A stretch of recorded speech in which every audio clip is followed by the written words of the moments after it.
नाही, बरोबर आहे, ते बोलले, ते खरं बोलले. त्यांना निधी शासकीय मिळत होता, वैयक्तिक मिळत नव्हता.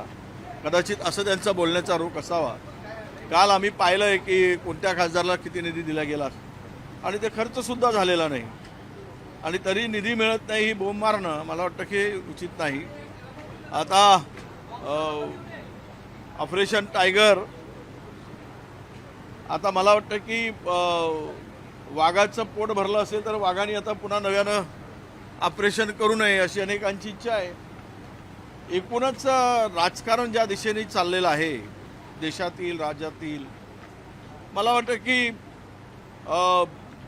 सत्ता आणि संपत्ती अगदी सेंट्रलाइज झाल्यासारखी झालेली आहे आणि ते सर्व पूर्ण ताकद सत्ता आणि संपत्तीची गुजरातमध्ये आता समावेश झालेली आहे. ज्या गुजराती 4-5% देशाला टॅक्स देतात त्या गुजरातमध्ये सत्ता आणि संपत्ती एकवटली आहे.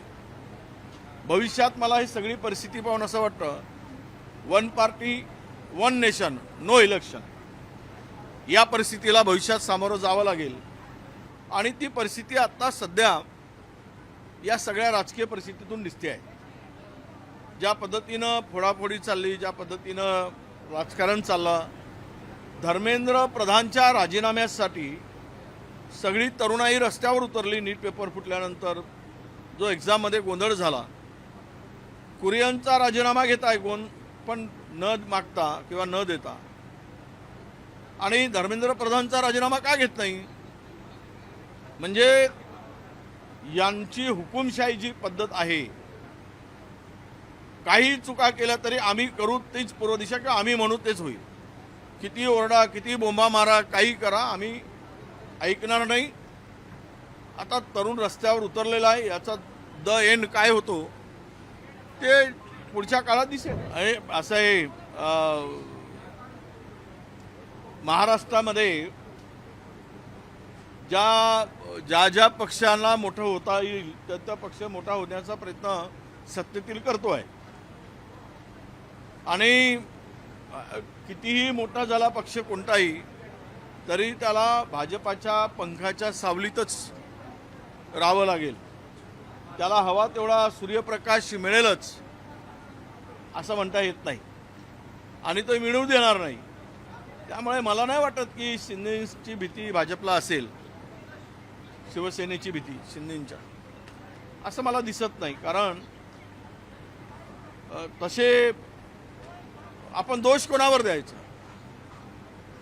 कोणाच्या घरात जाऊन कोणी फोडत नाही. नैतिकता, नीतिमत्ता जिथे संपली तिथे पक्षाची काय म्हणतात त्याला आता आयडिओलॉजीचा काही विषयच राहिला नाही. त्यामुळे जो जातो तो सगळ्या नीतिमत्ता विकूनच जातो. त्यामुळे तुम्ही फोडणाऱ्याला दोष का देताय? फुटणारे हे नालायक आहेत हे पहिलं आपण सांगितलं पाहिजे, विचार केला पाहिजे. हे बघा, कुठेही काँग्रेसच्या बाजूला संख्याबळ नव्हतं नक्की, म्हणजे तिकडे हार तर ठरलेलीच होती कारण संख्याच नव्हती, मग कुठेच संख्या नव्हती. आता ठीक आहे, काही ठिकाणी लढलेत, काही ठिकाणी आम्ही उमेदवारी दिली, त्यांनी माघार घेतली, पण हे सगळं काही ते या विधान परिषदेच्या निवडणुकीमध्ये दिसलंय. हे सगळं बघताना या सगळ्या निवडणुका पैशाच्या भरोशावरच फिरवल्या गेल्यात. प्रचंड पैशाचा वापर करूनच या निवडणुका जिंकल्या आहेत. कधी नव्हे एवढे 10-10, 12-12, 15-15 लाख रुपये या निवडणुकीमध्ये नगरसेवकांना मिळाले.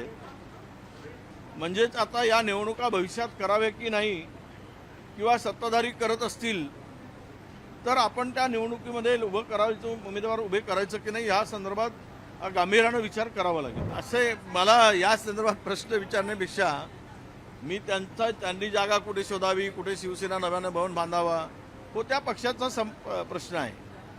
आता तो पक्ष म्हणून त्याला कोर्टाच्या मान्यतेशिवाय सुरूच आहे.